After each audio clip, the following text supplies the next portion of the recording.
Mike Renner, Pro Football Focus lead draft analyst, and did a great job in summing up the draft. He had great opinions there, and Mike joins us now. Mike, good morning. Let me start with the Jordan Love trade. Explain it.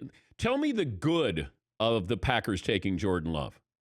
Well, the good is with the rest of their draft, I think that ended up being their best pick, actually. So the good is that he has the tools. Like the Patrick Mahomes comparison that everyone wants to make, it's not fair to him. He doesn't necessarily have that level of ability or even that level of performance at college, but he has that natural arm talent. You saw it on his tape at Utah State. We track these things called big time throws here at PFF, which are special downfield throws with accuracy. He was still top 5 in the nation last year in that category, despite playing with not a lot of talent around him at Utah State. So that's what you fall in love with him. The pick, though, I can't get on board with it. The national media, no one seems to be able to get on board with it just because of Aaron Rodgers, 4 years left on his contract. Jordan Love, up and down over the course of his career, almost as many picks as touchdowns last year. You better be right about this evaluation if you're Brian Gutekunst, or else you just drafted a guy who didn't even play at a big school, wasn't even good last year, to usurp Aaron Rodgers there. Do you like Jordan Love better than Justin Herbert? I'll say I'd rather come away from the first round with Jordan Love than Justin Herbert because I think he can get to that level. Like I think his ceiling could be a top 10 quarterback in the NFL. Justin Herbert, for as much as, the big arm that evaluators fall in love with and looks the part, looks great in shorts, he didn't have that level of, downfield accuracy or level of accuracy just in general. Now he operated the offense there at Oregon State a little bit better. He's a little bit more capable right at the moment.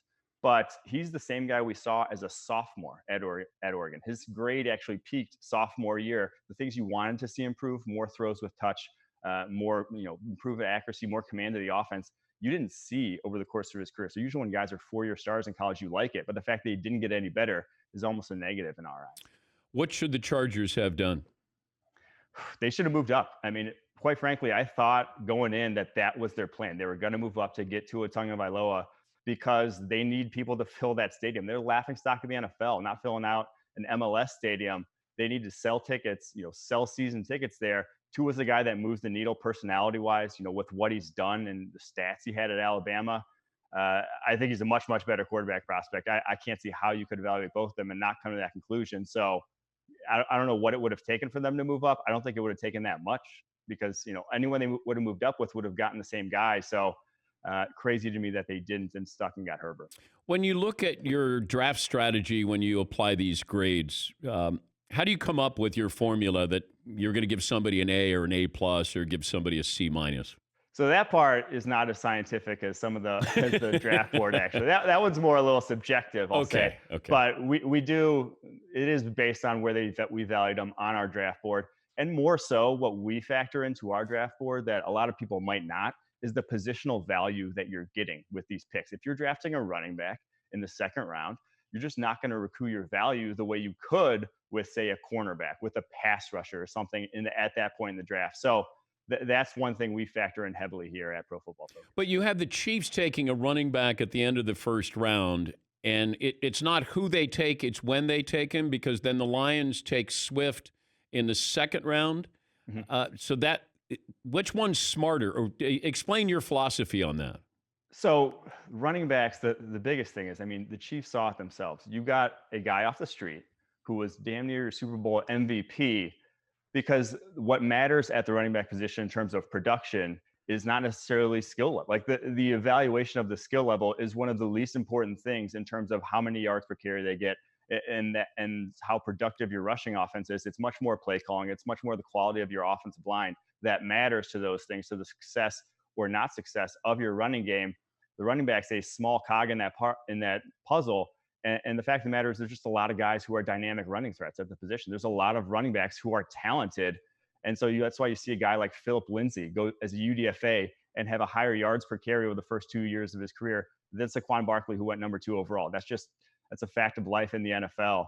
And so we don't want to be taking the ball out of Patrick Mahomes' hands. We think he's that good. We think that passing offense is that dynamic that if you draft a guy in the first round, Clyde Edwards-Helaire, you almost have to give him carries to justify that pick, and that's taking the ball out of Patrick Mahomes' hands. All right, well, then using that philosophy or those opinions, if I go back, obviously Leonard Fournette then is a bad draft pick for Jacksonville, no matter what he did. Saquon Barkley is a bad a draft pick for the Giants, considering where they took him? I believe so. And it's the opportunity cost, what you gave up with a number 2 overall pick. You could have drafted guys, and I'm trying to think back to that draft, who was all on the board.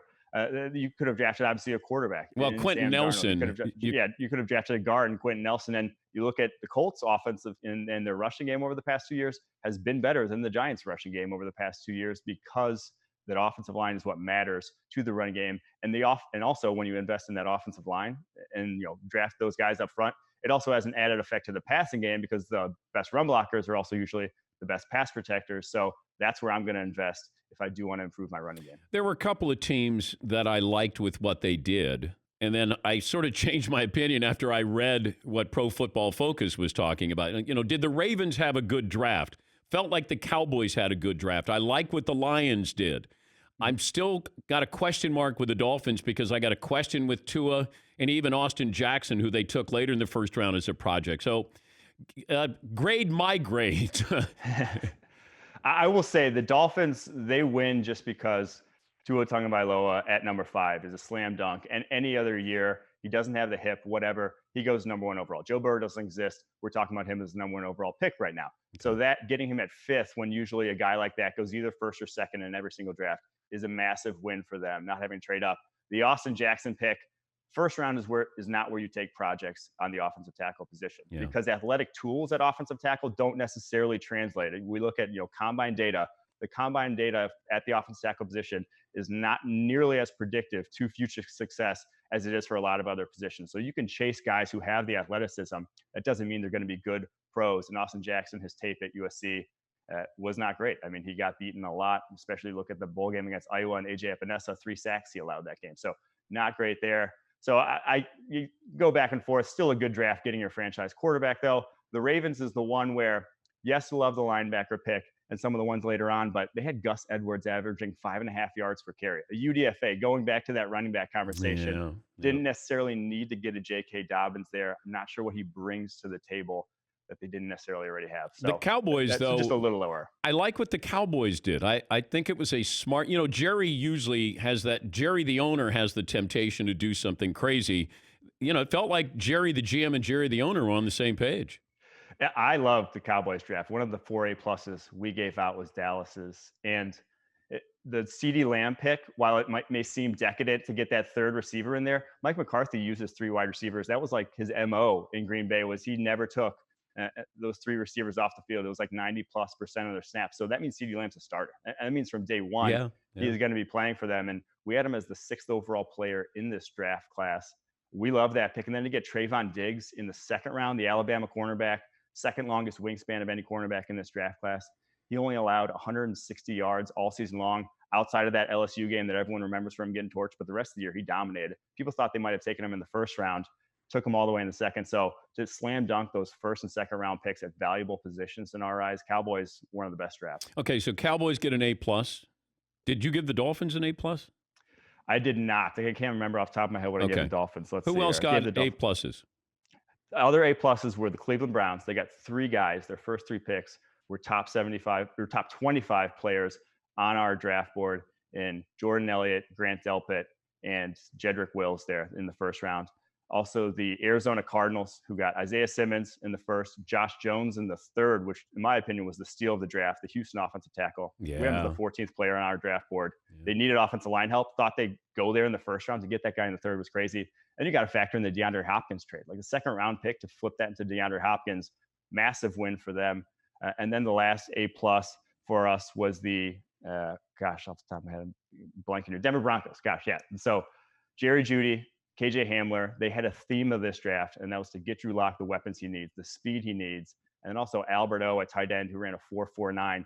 They're gonna go toe to toe with the Kansas City Chiefs in terms of speed and out in the AFC West, and give Drew Lock every chance he needs to succeed there. The worst grade that you handed out was the Green Bay Packers, and like I said, for Jordan Love to be their best selection was crazy to me. If I would have told you that after the first day, you would have said I was dead wrong. But then they draft a backup running back, mind you, in the 2nd round, and a fullback in the 3rd round. They drafted like it was 1989. It was good stuff, Mike. I really enjoyed reading it, and we appreciate you coming on. For sure, Dan. Thanks for having me on. It's Mike Renner, Pro Football Focus lead draft analyst.